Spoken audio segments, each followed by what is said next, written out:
Hello, my name is Sierra Nakwasa, and I welcome you to Study Abroad 101.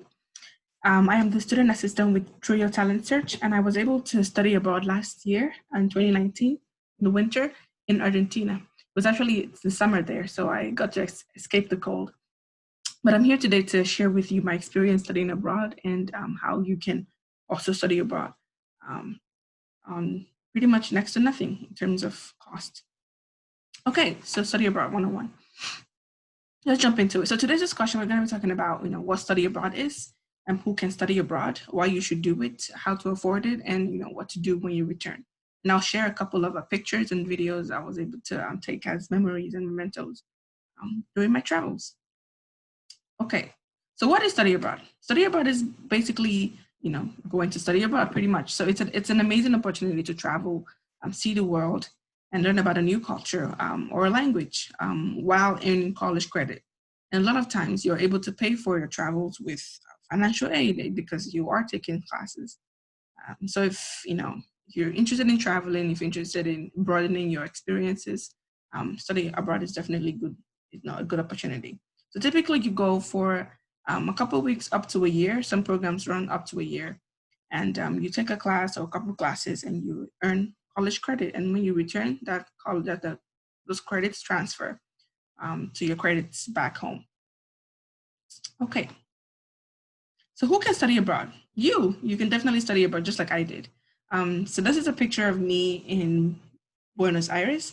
This neighborhood is called Recoleta. It's the richest neighborhood. It's apparently referred to as the Paris of Argentina because all the rich people live there. And this building right behind me is the Facultad de Derecho. Facultad de Derecho basically is the biggest law school in Argentina. So it's a really cool landmark, really nice, cool neighborhood with a lot of exciting things. So, study abroad is open to all college students. Most universities have a study abroad office on campus, and so they assist you with the financial aid process, getting a passport, with any questions you might have up until the day you leave. They also give you a course on safety, and they look out for you just to make sure the whole process is going right and you are being safe as you travel. Okay. So why you should study abroad? It is a challenge, definitely. So if you want to seek out challenges, you want to make your college experience more than just going to class and going home. The study abroad is definitely for you. You get to challenge yourself.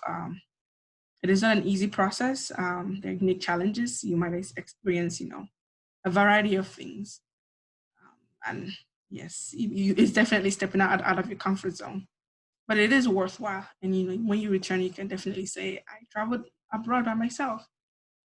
So it's a rewarding experience and it's a challenge. I urge you to you know go after it.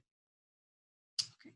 So another reason why you should study abroad, you want to experience a different culture and possibly learn a new language.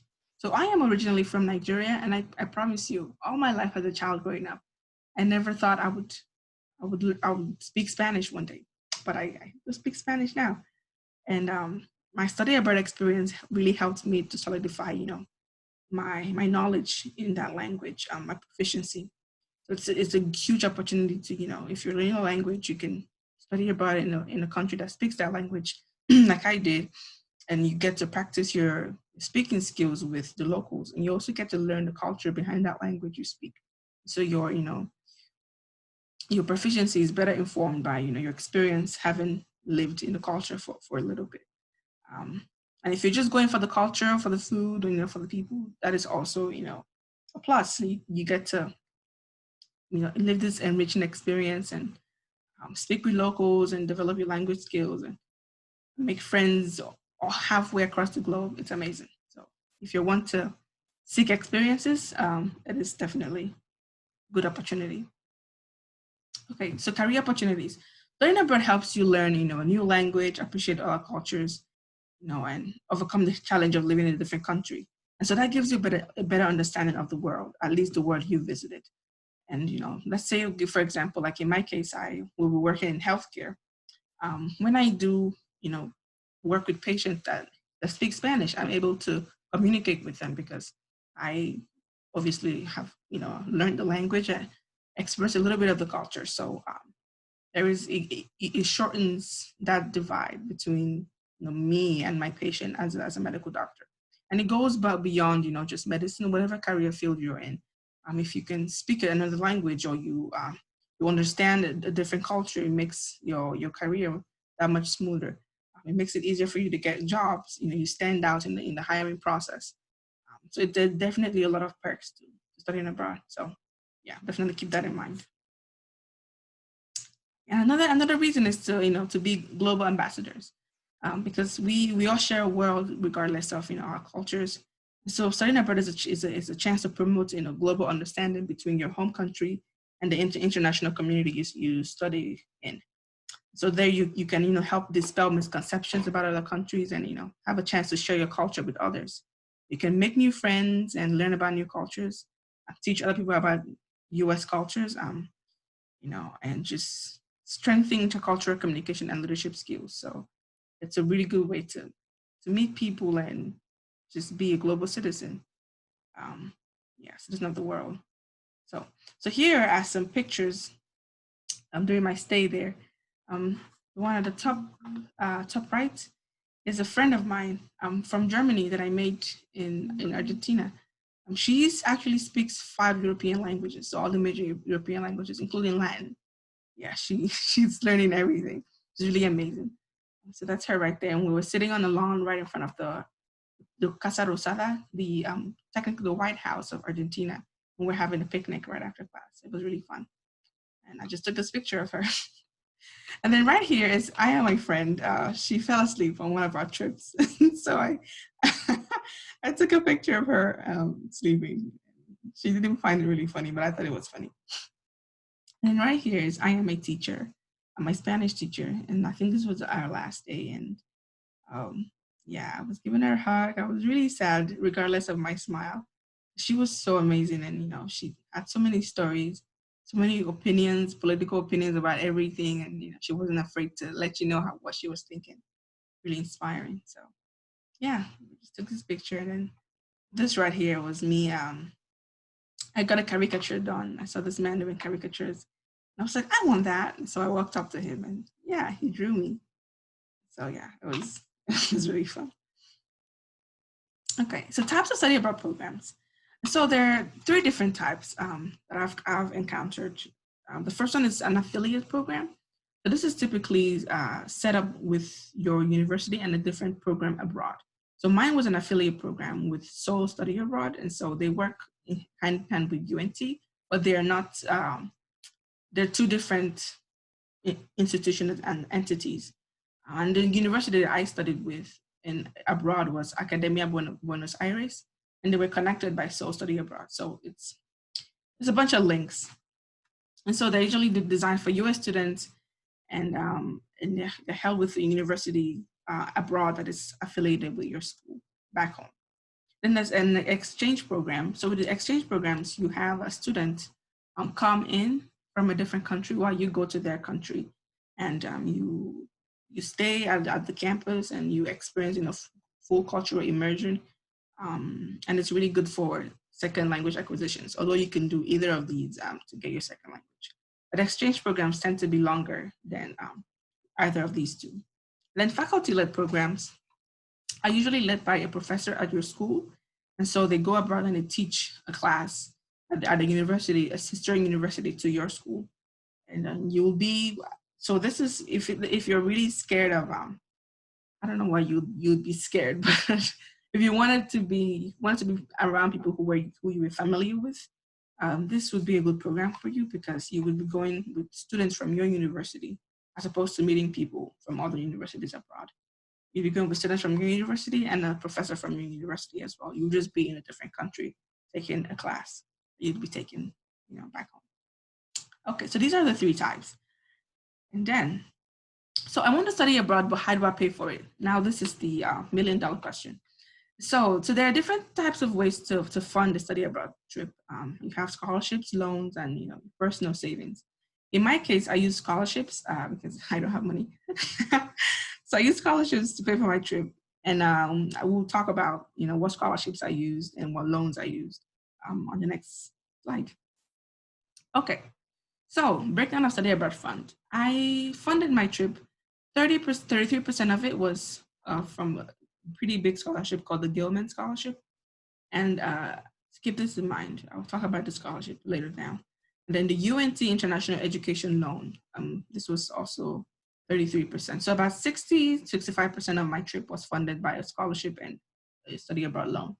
And then my personal savings, I think this was about $500 I saved up, was to buy food and souvenirs while I was there. I didn't use all of that. I used about 200 to 300. So it depends on how much you want to spend. And I had an international education grant, and then a UNT International Education Fund scholarship. So I had a pretty good amount of funding. My only personal save money I used was about $500. So yeah, you can pretty much, or less, you can study abroad for. In my case, $300 out of pocket. So it's really doable. It appears like it's really expensive, and it is, but there are scholarships out there to help pay for them. Okay, so for the big scholarship I got, it's called the Benjamin Gilman International Scholarship. So this scholarship is with the U.S. Department of State. So it's pretty big scholarship. To be honest with you, when I applied, I never thought I'd get it. But I did get it, and so here I am talking about it. So criteria to apply, you have to be a U.S. citizen, you have to be an undergraduate student, and you have to be Pell Grant eligible. So be qualified to receive Pell Grant from your FAFSA. And yeah, so it allows students from limited financial means to study or intern abroad. It broadens your experiences. Okay, so when I got the scholarship, I received a letter from the White House, which was mind-blowing. Never in my life did I think I'd be getting a letter signed by the president. So I have this letter framed in my apartment because it's a pretty big deal. I'm showing it to my grandchildren. I'm just kidding. But yes, so I got this letter in the mail, and it's signed by the president, and yeah, had the White House letterhead. Pretty big deal. Okay, so steps to apply for the Gilman Scholarship. So they require 2 essays. The first one is you just tell them why you want to study abroad, and the second one is you tell them what you're going to do when you return. And so yeah, I just did that. I told them I'm going to study Spanish because I want to be able to help my patients regardless of language. And when I returned, I said I was going to incorporate my experiences into my practice as a doctor, and I would connect in the larger Hispanic community in my my neighborhood, on my campus. So that was what I did. So step 1, you write your essay, upload your transcript, talk to your advisor. Then you go to the study abroad advisor and financial aid advisor, and then you submit your application, and that's it. And yeah, wait to hear back from them. So benefits of becoming a Gilman Scholar or alumni. You get up to $5,000 in scholarship, and this is depending on how much your program costs. And then while you're abroad, they send you notifications if there is a protest going on somewhere, that's unsafe. They'll let you know not to, go to those areas. They give you all kinds of support. It's pretty cool.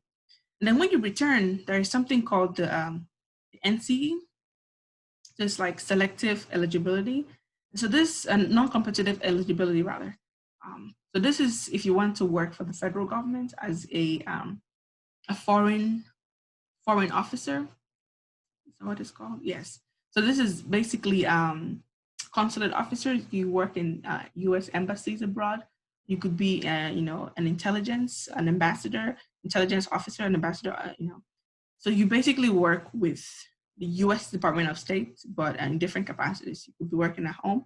You could be working abroad. So if working abroad is something you're interested in, and you can have different careers with the Department of State. And the non-competitive eligibility, what that does is it gives you a leverage above the popular applicants. So when you apply for a position, they select you first before they look at the general applicant pool. So you have a higher chance of getting a job because you're an alumni of Gilman. So like I said, if you wanted to work in a consulate, where you interview people applying for visas abroad, if you wanted to work as an ambassador to a country, if you wanted to, yeah, it's just so many cool opportunities. So it's really awesome. And then you get to attend webinars. So these are like, seminars. I attended one recently on public health and how to get a career in public health. And you get networking opportunities. So you get to meet other people, who are Gilman alumni, Gilman scholars, and you help each other out. If someone has a job opportunity, they know you're a Gilman scholar, and you're like, hey, I'm interested in this. They can, connect you and hook you up. So it's really awesome. These are all the benefits. So definitely apply when you do study abroad. And so, what to do when you return? So, like I said, you can practice your learned language, like I'm doing, because language is, if you don't practice it, you lose it. So I practice Spanish, and how I do that is with this club called Rotaract. I hold an English teaching class online. So I teach students in Mexico English, and I learn Spanish from them. So we said like a language culture exchange thing. And so yeah, it's really awesome. So I have a link here, and I will show you a video of I am my fellow English teachers on one of our meetings. English! Yay! Woo! That's me on the corner. English! That is that. Our presentation. So yeah, so you practice your learned language like I'm doing, teaching English, learning Spanish. I've gotten to meet amazing people, abroad, and it's been awesome. Okay, so you can practice your learned language. You can incorporate your experience into your resume. So when you apply for jobs, you can talk about your study abroad experience and how that has informed your cultural awareness. I'll tell you, it sets you apart. If you were applying to like a professional school, like medical school, you could talk about your study abroad trip on your medical school interview, and it could make for a good interview subject. And it also shows bravery. It shows initiative that you just opt and went to another country to take a class. It really looks good in your resume. And then you can keep in touch with your friends abroad. Sorry, touch there is spelled wrong. But you can keep in touch with your friends abroad through social media, phone calls. It's really awesome to maintain those relationships. And so when you return, you can find a group of students to study in the same country like you do. Many schools, I think universities offer that. So you can, connect on that term and, discuss your experiences and yeah, just maybe volunteer in the community. I don't know, or just make new friends, have fun. Yes, so there are so many things you can do when you return. And then, so I put together a little bit of a photo story. I just put a bunch of pictures of, my experience and some cool videos I thought I'd share. So yeah, here we go. So this is me trying something called bombisha. So actually it's called mate. And then the straw right there is bombisha. So you drink it. It's mate is like a tea, traditional Argentinian tea. It's kind of caffeinated, and they drink it so much that it's very popular. And you drink it with this little teapot and the bombisha, and it's pretty bitter. I didn't know it was bitter, so I drank it, and and I was trying so hard not to contort my face, but my friend there, Alexandra, she could tell that I didn't like the taste, so she was laughing at me. It was pretty funny. So yeah, that was a cool experience. And one other thing I'd like to share is everyone drinks from the same bombisha. So I had to go first because I don't like sharing things. So, but yeah, everyone drinks from the same bombisha, and that's just the way it's done. And I really like the word bombisha. Yeah, I think it's pretty cool, bombisha. Anyways, so yeah, so we went to a rose garden. And so this is me, taking Instagram photos and with the flowers in the backdrop, and yeah. So this is a cool, pretty lake that was there, and I thought I'd take a picture. It's very calming. And then some really old cars from the 1900s. Yes, pretty cool stuff. My glasses, pretty cool. Then this is a trip to an art gallery in our neighborhood, and this was really awesome. It's a bull made of metal, and inside that bull is a baby calf made of metal too. I thought that was really awesome. I wonder how much time it took for the artist to make this. Yeah, cool stuff. And then this is a light display on the wall. It was pretty awesome. I thought, take a picture of it. And then this is also the other display. This is a thing about agriculture. And I thought it was really cool because my pants matched the color scheme that was going on. So I just blended into the into the display. My friends thought it was really funny, so they took a picture of me.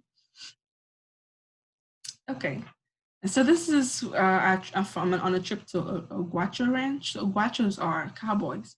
We went on a trip to a Guacho ranch, and it was pretty cool. So these are chairs made of cow bones.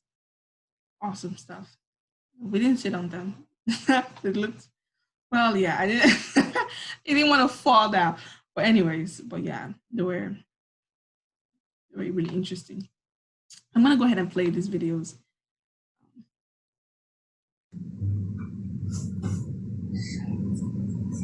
This one is.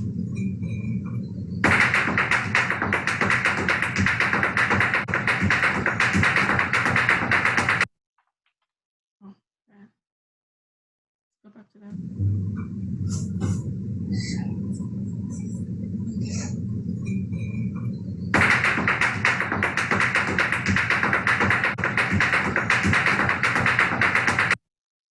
So he was playing with those. It's like a rope and some balls on it, and he would just tap that on the floor and make this beautiful rhythm out of it. I thought it was really, really cool. And this is another one.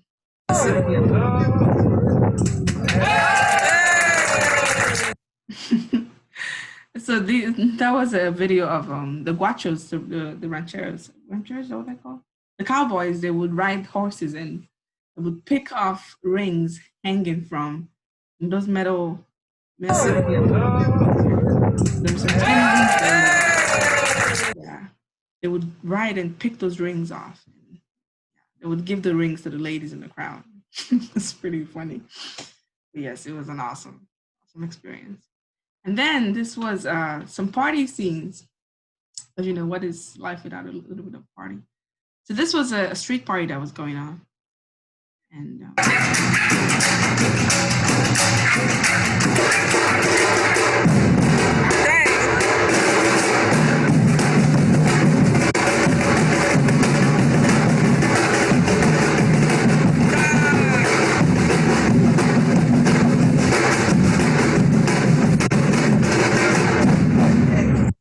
yes, that was really cool. We were just walking and all of a sudden this band appears with, with drumming set and they were just going at it. It was really awesome.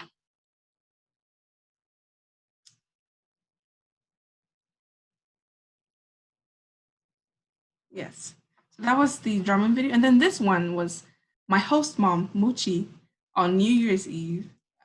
The clock had just struck 12 midnight. And so it was a new year, break into 2020. At this point, we never knew what a nightmare 2020 would turn out to be. But we were pretty happy, at the turn of the new year. And so this was Muchi.